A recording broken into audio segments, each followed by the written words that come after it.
When LEGO announced the release of the Master Builder series Cantina, I was pretty excited. I mean, we got a set for one of the most iconic locations in Star Wars, with nice looking builds and a good bunch of collectible minifigures. Now, what I wasn't necessarily excited about was the price, of course. I just can't justify paying that much money for a single LEGO set at once. At least not right now anyway. And then there's also the dimensions. It is huge. I live in a tiny one-room apartment with exactly 2 boards on my IKEA Billy shelf available for displaying LEGO. So yeah, but I still wanted a cantina. The good thing is, it's LEGO, so you can just go ahead and design stuff yourself. So let me just show you guys my smaller cantina version that you can actually display on the Billy shelf. So here it is, my Mos Eisley Cantina MOC. I built this back in September of 2020, pretty much when the official set was being released, because that way I could get a few good looks at it online. And I mean, you can see that the main inspiration was, in fact, the official LEGO Master Builder series Mos Eisley Cantina. Surprise, surprise. Yeah, as you can see, my version isn't necessarily that clean looking, but that's just because I don't have enough tan colored pieces. But my main point is to show you guys alternatives anyways, of what you can do at that scale in general. Maybe inspire you guys if you were thinking of building something similar. Okay, let's finally get to the showcase already, and I just start at the front entrance. Again, you can clearly see where the inspiration came from. But what can I say, I just like the angled doorway they integrated, so I copied it. It breaks up the overall boxy look of the building. I mean, Tatooine buildings don't necessarily look that exciting anyway.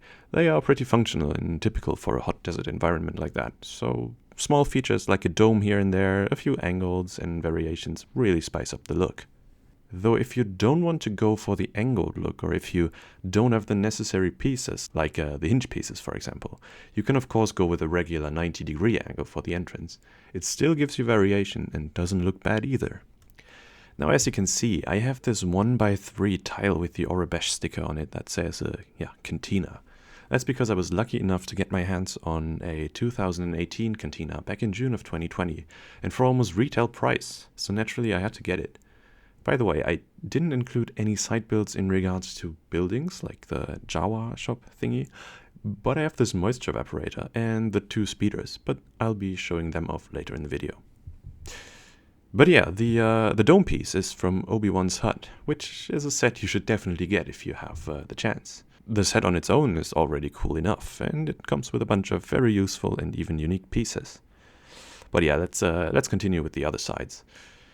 Now I put this wall at an angle too, to break up the shape even more, but I guess the technique that is used is somewhat illegal maybe? I mean, I put the respective sections on jumper plates and interlock them with each other by using those modified woody looking 1x2 bricks. I don't know if you could already call that illegal, but I'm pretty sure that LEGO would do it differently. I mean, it works, and for now I'm okay with it, but yeah, it isn't the most pretty solution. If you have hinge pieces to spare, just use those. Okay, so nothing special going on this wall, other than the 2 windows and some detailing, and yeah. The next section here has a rounded edge, using those rounded bricks, of course, and yeah, that's again just for variation. You could easily just leave it square, and it would still look good, I guess.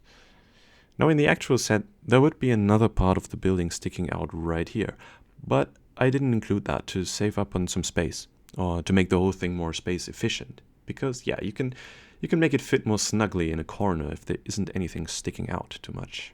So yeah, instead the second entrance, or back entrance, is on this side over here. It gets a keypad so that only authorized personnel can get in there. You know, maybe you could even use it as an escape route. I mean, who knows what shady business the barkeeper gets into here. Speaking of shady business, this corner here is open, so that you get a little bit of space to put crates or figures in. So you can pretend to do stuff that isn't necessarily supposed to be happening on everybody's eyes. I don't know, have a drug dealer, a Jawa or something. I don't know. Okay, on this side here, there are only 2 windows and a bit of detailing. If you don't have those molded window pieces, then that's totally fine. You can just leave out space in form of a 1x1 brick, and you have yourself a window that doesn't look out of place for a Tatooine building. The design of this shut window over here is of course directly taken from the official build as well, using the grey, or the light bluish grey masonry bricks. Okay, so now that we are done with the outside, let's take a quick look at the roof and head on. It doesn't look too good, I know. There is a lot of studs showing, and it isn't as elegantly designed as the roof in the official set. Yeah, I know, I probably keep repeating myself, but you gotta make sacrifices if you have certain limits. You can't have it all. You gotta find that balance between looks and details, size or scale, and accessibility of pieces and the overall price. But yeah, you can fold away the dome piece here so that you can take a look at the entrance area. The door opens, by the way. It's the same design from the 2018 Cantina, but you open it from the top. Now the middle section does have that open design, but you could go ahead and add another dome piece, like maybe using the Bespin Planet set, like one half of the planets. You just have to do a little bit of redesigning. So over here, where technically another dome piece should be, there is something different. It's a bit of a rounded off section with greebling inside to make up for the fact that I only have one dome piece, and it gives the whole roof a bit more personality, I guess. Now you could go ahead and make a brick built dome design like with those pieces, or just, get another one of those dome things, but yeah, I kind of want to inspire you and show you different ways of building stuff. I feel that it helps seeing variations and different approaches to get your own creative juices flowing. At least works for me. But yeah, back to the build and its functions. You can of course remove the middle section here so that you can get an unobstructed view of the bar area and a good look at the booths. To get access to the booths or the rest of the cantina, you just remove the roof sections here and here, and you get access from the top. If you want to get full access to the whole interior area, you just pull it apart right here and it folds open. Kind of like in the original cantina, of course. Due to the limited amount of hinge pieces I had available, the folding mechanism isn't too symmetrical and kind of wonky overall, but I didn't want to leave that feature out, so I ended up with this. It is what it is. And yeah, for the rest you can see, due to the build being scaled down so much, there are only 4 booths overall. This one here is empty to leave space for a few musicians. Unfortunately, I don't have any Bith musician figures, but you can actually add whatever figs you like. Or make it into a storage area. Or add another table to make it look like the rest of the booths. So yeah, the tables are tables you stand in front of, like your usual bar tables. That's because, well, yeah, there just isn't enough space for seats, obviously. Except for this booth, because I wanted to be able to recreate the Han and Greedo scene. So this one does get seats. There aren't any play features though, like in the official LEGO sets, where you can make Han or Greedo fly out or something by twisting some Technic axles. Here in the entrance area, you of course have the Droid Detector, which is just the one from the 2018 Cantina with the stickers and stuff. But if you don't have those stickers, you can just build one without them. Or you switch it up a little and use a few different pieces, maybe even trans blue ones to replicate the bluish glowing lights inside. Something like this, or this. Those are just my suggestions. Yeah, the same goes for the bar right here. You don't need to use the gold-colored bar pieces if you don't have them. It works just as well with light bluish gray or even dark bluish gray. Like, you could do it like this. Yeah, and as for the rest of the bar, yeah, it's a good deal smaller, of course. There isn't that much space for figures, but technically you only need one guy standing in there anyway. Back here is a little storage room with a bit of space for crates and barrels and yeah, all kinds of junk. Nothing special. And I guess that's already mostly it for the cantina. Oh yeah, and if you want to build it like I did, okay, just let me turn that around and yeah, you can see that's the layout. Get those plates and then you just keep adding the walls essentially. Get a few arch pieces for the booths and maybe the entrance areas, and you're set. It's really not a complicated design. Okay, so let's take a look at the minifigures, or what you can do to get close to the original minifigs. There are actually only 7 figs that are exclusive to the set. So there's a good chance you already own some of the other ones. And a good deal of them aren't that hard to get and are available in recent sets anyway. Like Farmboy Luke. I suppose it's harder to not get him. Really, you'll end up with him eventually if you collect LEGO Star Wars. And if you have the most recent Luke's Landspeeder, you can already check Luke, a Jawa, and C-3PO off your list. R2-D2 is in the newest X-Wing, if you haven't gotten him anywhere else before. And another good set to own for my Cantina selection of figs and pieces for that matter is, Obi-Wan's hat. You get R2, Obi-Wan, and Luke again. Obi is also in the Death Star cannon set, of course. If you haven't gotten Han, you can get him in the most recent Millennium Falcon Microfighter set. Now, I don't, however, know if there's a convenient way to get Chewie right now. So yeah, maybe check Bricklink if you don't have a Chewbacca fig so far. Okay, let's move on to the more tricky figures. Greedo is pretty much exclusive to the Cantina sets, and it doesn't help either that he comes in such unique colors, like skin-wise and when it comes to his clothes. I tried to brick build a Rodian head, but that was not successful at all. But if you own the 2016 Rebel Alliance Battle Pack that was released for the 2015 Battlefront, you already have a Rodian head. And I personally don't think it matters that it comes in a darker shade of green than Greedo's actual skin color. It's a very useful battle pack in general. I mean, you also get a Duros head, and in the Cantina scene in episode 4, there are actually 2 Duros in the Cantina standing at a table talking. One of them has a white pilot suit, so yeah, I gave him here the clone pilot torso and legs from some Disney trilogy Stormtrooper. But yeah, back to Greedo.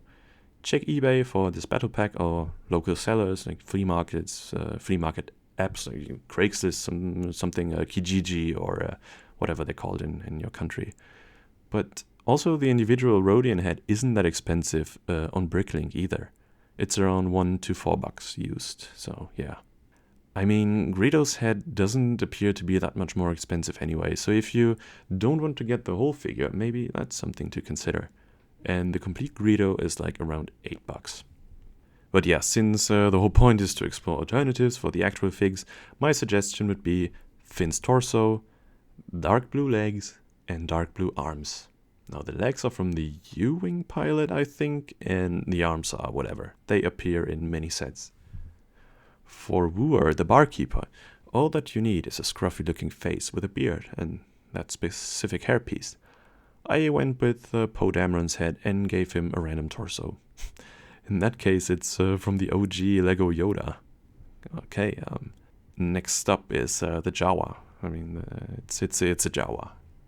That figure is not that difficult to acquire and fairly cheap on Bricklink as well.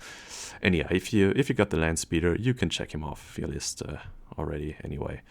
Now for the Sandtroopers, if you don't have any, I mean, just use regular Stormtroopers.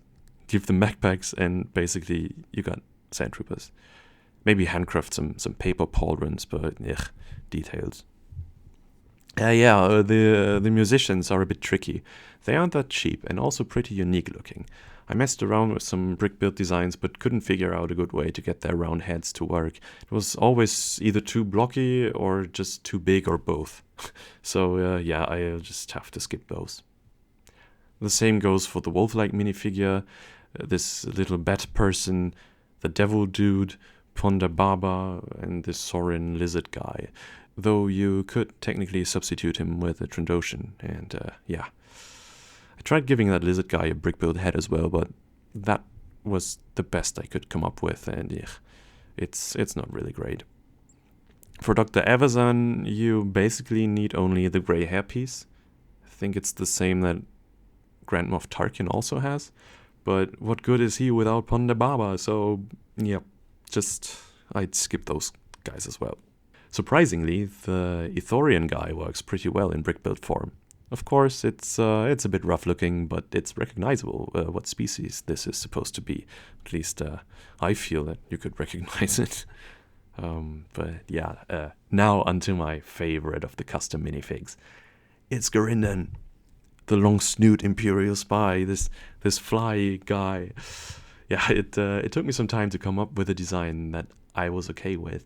Like, this here was an earlier one I did, but it didn't feel quite right and was just like the hood, it didn't work out.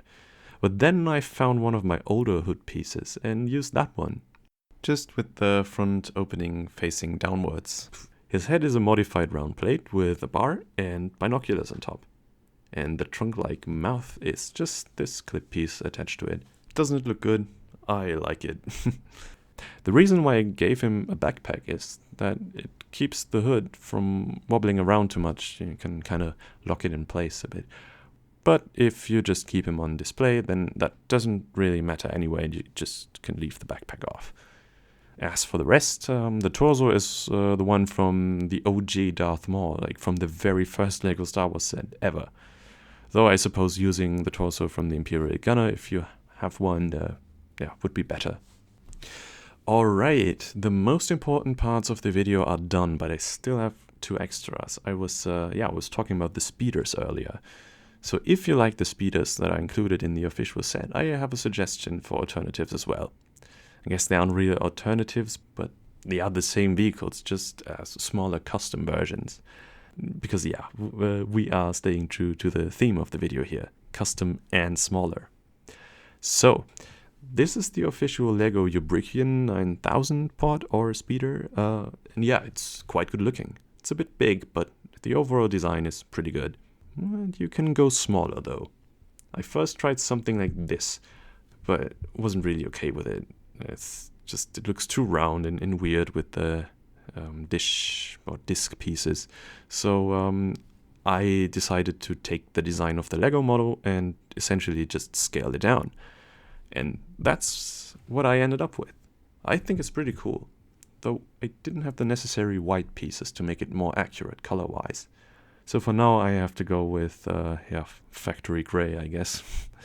Oh, and the bits of blue and red down here are kinda to give a hint that there should be a paint job, you know, like with those stickers on the official one. But yeah. Okay, it's smaller, of course, but it can still fit a minifig quite comfortably, and I'm kind of proud of that one. So yeah, check it out. That's the inside. Just get a control panel, and you can just get a minifig in here, and close it again, and you're done. That's your Ubrikkian speeder. Now, the one that was a bit easier to recapture in terms of design was the V-35 land speeder. It's not perfect either, but I stayed true to the general design. Of course, scaled it down quite a bit. But I like how it turned out, since it took me a few hours to actually arrive at something that I liked. Oh, and of course, you can put a minifig in here too. Just fold open the roof and remove the windshield. And there you go. That's the interior. I mean, yeah, the minifig has to lie down, basically, but that's fine. It works. So yeah, I guess that was it for the video so far. No custom dewback though. I'm sorry, but I hope you liked what I've come up with, and that I could give you guys maybe a bit of inspiration.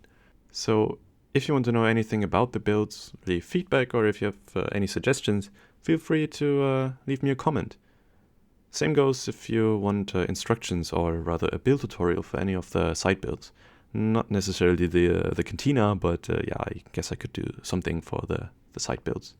Oh yeah, and I'm not too comfortable asking this, but if you genuinely like my content, and if you feel like other people might also be interested in my videos, then please consider interacting with this video by liking it and or leaving a comment. That way the YouTube algorithm notices that something possibly interesting is going on here and recommends the video to more people. So thank you guys for watching, and I hope to see you guys on my next video. Bye bye.